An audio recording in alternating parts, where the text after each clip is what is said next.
ya sama dan makasih ya. Ada yang nggak masuk hari ini? Ada. Devika sama Devika kenapa? Devika izin. Sakit. Ya. Hari ini kita mau masuk ke materi artikel ilmiah populer. Nah, seperti pengertiannya ada di papan, artikel ilmiah populer adalah suatu karya yang ditulis di mana berisikan atau mengandung ilmu pengetahuan dan ditulisnya dengan bahasa Indonesia yang ringan atau bisa dibilang bahasa yang digunakan dalam artikel ilmiah populer itu bahasanya mudah dipahami. Ada dua kan, ada artikel ilmiah saja, ada artikel ilmiah populer. Kalau artikel ilmiah saja, dia menggunakan bahasa baku, bukan tidak mudah dipahami, hanya saja bahasanya bahasa baku, ya. Nah, ini pengertiannya. Artikel ilmiah itu bisa ditulis dalam dua media, yaitu media cetak dan juga media massa. Media cetak itu seperti contohnya koran, majalah, terus dan yang lainnya. Kalau dari media massa itu bisa kalian akses lewat internet, seperti lewat Google atau platform yang lainnya. Ya, dalam penulisan artikel ilmiah populer juga ada beberapa ciri-ciri artikel. Ya, ada beberapa ciri-ciri artikel. Lanjut, ciri-ciri dalam penulisan artikel ilmiah. Ada penulis, maksud ada penulis itu ciri-ciri teks prosedur, Ciri-ciri artikel ilmiah populer yang pertama, adanya pendapat penulis, ya, bukan ada penulis, tapi adanya pendapat penulis. Maksudnya adanya pendapat penulis itu dalam suatu teks ada di mana kalimat yang menyatakan pendapat penulis mengenai teks tersebut. Lalu ada bukti yang menyatakan pendapat penulis ini. Nah, yang ketiga ada alasan dalam teks tersebut, dan yang keempat adanya bahasa yang mudah dipahami. Contohnya di teks 61, kalian buka teks 61 mengenai makan sehat untuk jiwa yang kuat. Nah, pertama, pendapat penulis dalam cerita teks tersebut yaitu pada kalimat keempat paragraf 1 yang berbunyi, selain terbebas dari bahan-bahan berbahaya, makanan sehat juga harusnya mengandung nutrisi dan juga gizi yang baik untuk tubuh kita. Nah, itu pendapat atau bukan? Nah, pendapat. Lanjut, yaitu adanya bukti. Nah, adanya bukti ilmiah, ya, maksudnya terdapat fakta pendukung. Nih, adanya bukti itu maksudnya adanya fakta pendukung dari adanya fakta pendukung penulis, seperti di paragraf 2 kalimat 1, yaitu dilansir dari halodoc.com. Terdapat banyak jenis makanan sehat yang bisa kita konsumsi setiap hari. Nah, itu masuk ke faktor pendukung ilmiah. Nah, yang ketiga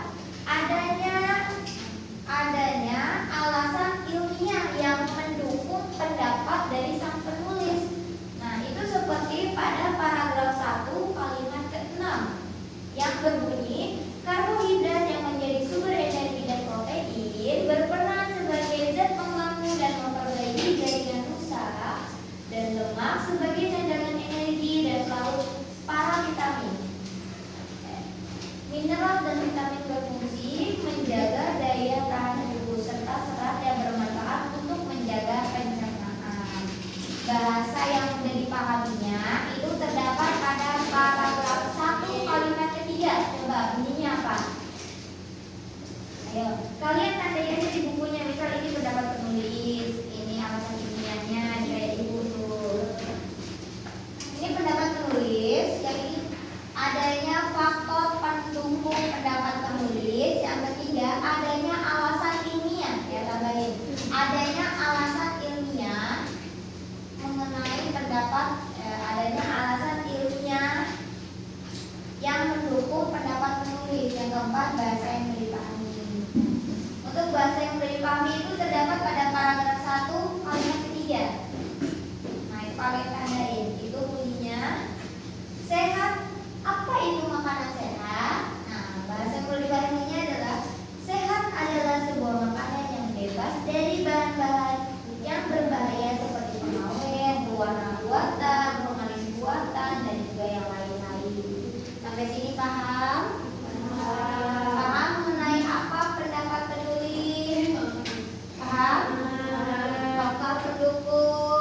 sifatnya adalah subjektif. Nah, ini ada nih hal keadaan atau peristiwa dan kenyataan yang benar-benar ada dapat dibuktikan kebenarannya disertai dengan data berupa angka, tanggal, nomor, foto, video serta bukti pendukung lainnya. Sedangkan yang keempat adalah informasi tetap dan tidak berubah-ubah. Ini pendapat atau tanggapan seseorang belum tentu disetujui oleh semua orang dan tidak dapat dibuktikan kebenarannya. Katanya bersifat relatif, kira-kira, ibarat kata ragu-ragu pendapatnya. Yang keempat, informasinya berubah-ubah. Yang kelima, bersifat subjektif. Ada 5 peserta didik difabel di SMP Merdeka. Ini fakta. Opininya, sekolah belum mendukung kegiatan untuk peserta didik difabel. Benar apa ya? Ya. Beropini ya. Nah, contohnya seperti itu. Misal nih, contohnya Indonesia itu Indonesia merdeka itu bukan tahun 1945 tahu, tapi sebenarnya kita merdeka tahun 1975. Nah, itu belum tentu ada buktinya benar atau tidak. Nah, sedangkan kita merdeka itu tanggal 17 Agustus tahun 1945 dan itu sudah tercatat di dalam buku sejarah. Makanya untuk pendapat mengenai kemerdekaan Indonesia itu maksudnya ke fakta atau ke opini? Fakta. Kayak bisa kalau opini itu kamu itu jelek banget atau kamu tuh cantik banget. Itu belum tentu pendapat ibu tuh benar apa bukan. Atau enggak, kamu tahu enggak Davin suka sama kamu, misalnya gitu. Tapi kan itu pendapat ibu belum tentu. Atau misalnya kamu juara 1 terus di kelas terbukti karena dari prestasi kamu. Cara mengumpulkan data dalam artikel ilmiah populer. Yang pertama wawancara, yang kedua menggunakan kuesioner, yang ketiga baca tulisan orang lain atau bisa dibilang kalau dalam mewawancarai harus mempersiapkan beberapa hal. Yang pertama, harus menentukan siapa orang yang akan diwawancarai. Ya, kalau kita tidak atau kita belum menemukan orang yang akan kita wawancarai, apakah wawancara tersebut akan berjalan? Tidak. Nah, yang kedua, menentukan atau kita sebelum mewawancarai seseorang kita menulis dulu pertanyaan-pertanyaan yang akan kita ajukan ke orang tersebut. Kalau belum kita siapkan, kita tidak ada bahan untuk kita wawancara atau bahan untuk kita tanyakan. Yang ketiga, menentukan cara merekam hasil wawancara. Maksudnya apa coba? Ada yang tahu? Ada nggak?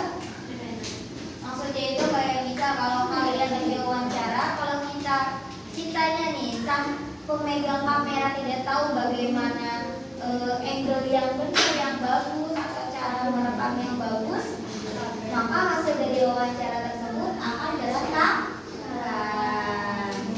Dapat diverifikasi atau dibuktikan akan suatu kebenaran.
media cetak dan media elektronik. Nah, kalau media cetak itu kalian bisa diakses di mana saja tadi? Di koran, majalah. Kalau media elektronik, di internet.